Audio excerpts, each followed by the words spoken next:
ओम श्री विष्णवे नमः। आज आपको हम बताते हैं कि आपकी जन्म पत्रिका में कौन से ग्रह शुभ होते हैं, इनकी क्या पहचान होती है। जन्म कुंडली में कोई भी ग्रह यदि शुभ है तो इसके क्या क्या लक्षण होते हैं और ये लक्षण व्यक्ति के व्यवहार में किस प्रकार से दिखते हैं। चलिए करते हैं विश्लेषण आपकी जन्म कुंडली के ग्रहों का। सर्वप्रथम सूर्य से देखते हैं कि वो आपकी जन्म कुंडली में शुभ हैं या अशुभ हैं। तो चलिए, सूर्य ग्रह अगर आपकी जन्म कुंडली में सही है, अच्छी स्थिति में है, तो आप सच बोलते हैं, अपनी बात को पूरा करने के लिए अपने वचन को निभाते हैं। आप अपने पिता का बहुत ज़्यादा सम्मान करते हैं, उसके साथ ही अपने पिता की उम्र के लोगों का भी उचित सम्मान करते हैं। लीडरशिप आपके भीतर होती है, आपकी हड्डियां भी अत्यधिक मजबूत होती हैं, तो आपका सूर्य अच्छा है। ये जन्म पत्रिका में सूर्य ग्रह मजबूत होने की स्थिति को दर्शाता है। अब बात करते हैं चंद्र ग्रह की। आपकी कुंडली में चंद्र अगर अच्छे हैं, शुभ हैं, तो आपका मन स्थिर होगा, भावुक प्रवृत्ति के होंगे आप, किसी के कष्टों को आप नहीं देख पाते, अपनी माँ को ही आप अपना संसार समझते हैं। ये सभी लक्षण चंद्रमा के शुभ होने के होते हैं, इसलिए आप अपनी माँ को हमेशा प्रेम करते रहिए, सम्मान करते रहिए, इससे चंद्र ग्रह को भी बल मिलता है। अब बात करते हैं मंगल ग्रह की। जिनकी जन्म कुंडली में मंगल ग्रह अच्छे होते हैं वो अपने क्रोध पर नियंत्रण पा लेते हैं। उसके साथ ही ऐसे व्यक्ति साहसी भी बहुत होते हैं और शारीरिक बल की स्थिति इनमें अच्छी होती है। निडर होते हैं, अपने भाई बहनों को प्रेम और सम्मान भी करते हैं और छोटे भाई बहन भी इनको बदले में सम्मान और मान सम्मान देते हैं। इससे पता चलता है कि आपका मंगल ग्रह शुभ है। बुध ग्रह शुभ होने से आप सबसे अच्छा व्यवहार करते हैं, आपकी बुद्धि बहुत ही तीव्र होती है, आपके दांत सुंदर और मजबूत होते हैं, सभी बड़े आपको प्रेम करते हैं। ननिहाल की ओर से आपको काफ़ी अत्यधिक मात्रा में प्रेम और सम्मान भी मिलता है। ये बुध ग्रह मजबूत होने के शुभ लक्षण होते हैं। गुरु ग्रह यदि किसी की जन्म कुंडली में मजबूत है तो वो व्यक्ति विद्वान होता है, उसके पास ज्ञान का सागर होता है, लेकिन उसके साथ ही आप अहंकारी भी नहीं होते। अपने शिक्षक और गुरुजनों का सम्मान ऐसा व्यक्ति अवश्य करता है। अपनी माँ को वो सब कुछ समझता है। इसका मतलब है आपका गुरु आपकी जन्म पत्रिका में अच्छी स्थिति में बैठे हुए हैं। शुक्र ग्रह जिसका अच्छा होता है जन्म कुंडली में, उसको मनपसंद वर या वधू अवश्य मिलती है।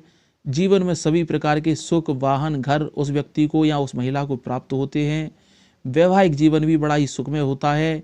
दोनों के मध्य सामंजस्य की स्थिति हमेशा बनी रहती है। इससे पता चलता है कि जन्म कुंडली में आपका शुक्र ग्रह शुभ है। शनि ग्रह शुभ होने के लक्षण क्या हैं, ये भी ध्यान से सुनिए। जिसका शनि शुभ होता है वो व्यक्ति ईमानदार होता है, मेहनत करता है, परिश्रम करता है और अपने कर्म से कभी भी विचलित नहीं होता और ना ही अपने कर्तव्यों को कभी छोड़ता है। ऐसा व्यक्ति पूरी निष्ठा और लगन के साथ अपने दायित्वों का निर्वहन करते हैं। छल, कपट, धोखा और असत्य वचन इनको बिल्कुल भी पसंद नहीं होते। विशेष रूप से किसी गंभीर विषय में यदि कोई झूठी गवाही करता है तो इनको ये व्यक्ति बिल्कुल भी पसंद नहीं आता। अब बात करते हैं राहु ग्रह की। राहु शुभ होने के लक्षण क्या हैं, ये भी सुनिए। आप जिस किसी व्यक्ति से प्रसन्न हो जाएं, जिनसे आप खुश रहते हैं, उसके लिए आप सब कुछ कर सकते हैं और जिससे यदि नाराज हो जाएं तो उसका भारी नुकसान करने में भी आप चूकते नहीं हैं। ये राहु ग्रह शुभ होने के लक्षण होते हैं। आपको मान सम्मान अधिक चाहिए होता है, ऐसी स्थिति इन व्यक्तियों में अवश्य होती है। केतु ग्रह शुभ हो तो क्या लक्षण होते हैं, सुनिए ध्यान से। केतु अच्छे होने से आपके मामा, मामी, नाना, नानी आपको बहुत प्रेम करते हैं, आपका सम्मान भी बहुत करते हैं। नंसार की ओर से आपको लाभ अच्छा होता है। इस प्रकार से सभी प्रकार के 9 ग्रहों के मैंने शुभ लक्षण आपको बता दिए। तो अगर आपकी जन्म कुंडली में ग्रह शुभ हैं तो इनको और ज़्यादा शुभ करने के लिए, इनसे सकारात्मक शक्ति को प्राप्त करने के लिए ग्रहों से जुड़े ईश्वर का पूजा पाठ अवश्य करना चाहिए। इससे आपके ग्रहों को और अधिक बल मिलता है, इससे आपको शुभ फल की भी प्राप्ति होती है। अगर आपकी जन्म कुंडली में कोई भी ग्रह अशुभ है, आपको नकारात्मक फल देते हैं, फिर भी इन्हीं ग्रहों से संबंधित अलग अलग देवी देवताओं का पूजन करना आपके लिए बहुत ही बेहतर साबित होगा। इसलिए अब हम आपको बताते हैं कौन से ग्रह को शुभ करने के लिए किस देवता की पूजा करनी चाहिए। सुनिए ध्यान से। सूर्य भगवान को अच्छी स्थिति में लाने के लिए भगवान विष्णु का पूजन करना बहुत ही बेहतर माना जाता है। चंद्र ग्रह से शुभ फल प्राप्त करने के लिए भगवान शंकर का पूजन करना बहुत ही श्रेष्ठ रहेगा।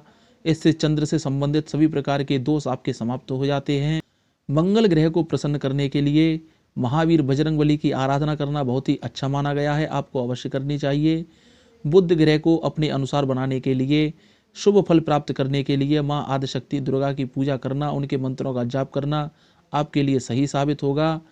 गुरु ग्रह को प्रसन्न करने के लिए भगवान नारायण विष्णु भगवान का पूजन करना आपके लिए शुभ है, आपको अवश्य करना है। शुक्र ग्रह जो जीवन को सभी प्रकार की भोग विलासिता से पूर्ण करते हैं, इनको शुभमय बनाने के लिए माता लक्ष्मी का पूजन करना बहुत ही अच्छा रहेगा। आप भगवान विष्णु का पूजन भी कर सकते हैं, इसमें किसी भी प्रकार की कोई समस्या नहीं है। अगर आपकी जन्म कुंडली में शनि देव शुभ फल नहीं दे रहे हैं, इसके लिए आपको शनि देव को अनुकूल बनाने के लिए भगवान श्री कृष्ण की पूजा अवश्य करनी चाहिए। राहु देव को प्रसन्न करने के लिए माँ सरस्वती का पूजन किया जाता है और केतु को प्रसन्न करने के लिए श्री विघ्नहर्ता गणेश जी को प्रसन्न अवश्य करना चाहिए। उनको मोदक दूर्वा घास बहुत ही प्रिय होता है। आप ये 2 वस्तुएं चढ़ा के भगवान गणेश को प्रसन्न कर सकते हैं। वैसे आप चाहें तो सभी ग्रहों को प्रसन्न करने के लिए केवल और केवल शिव की पूजा भी आप कर सकते हैं। शिव का पूजन करने से सभी प्रकार के ग्रह आपके अनुकूल हो जाते हैं।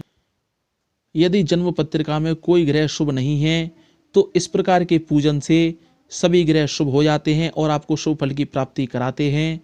और यदि कोई ग्रह पहले से ही जन्म कुंडली में शुभ है तो इन देवी देवताओं का पूजन जाप करने से और भी ज़्यादा ग्रह शुभ हो जाते हैं और इससे आपको अधिक शुभ फल की प्राप्ति होती है। चैनल सब्सक्राइब कर लीजिए, वीडियो शेयर करना। ऐसे आपके वीडियो, ज्ञानवर्धक वीडियो आपको मिलते रहेंगे, आपके ज्ञान में वृद्धि होती रहेगी। जय माँ भगवती, जय माँ कामाख्या।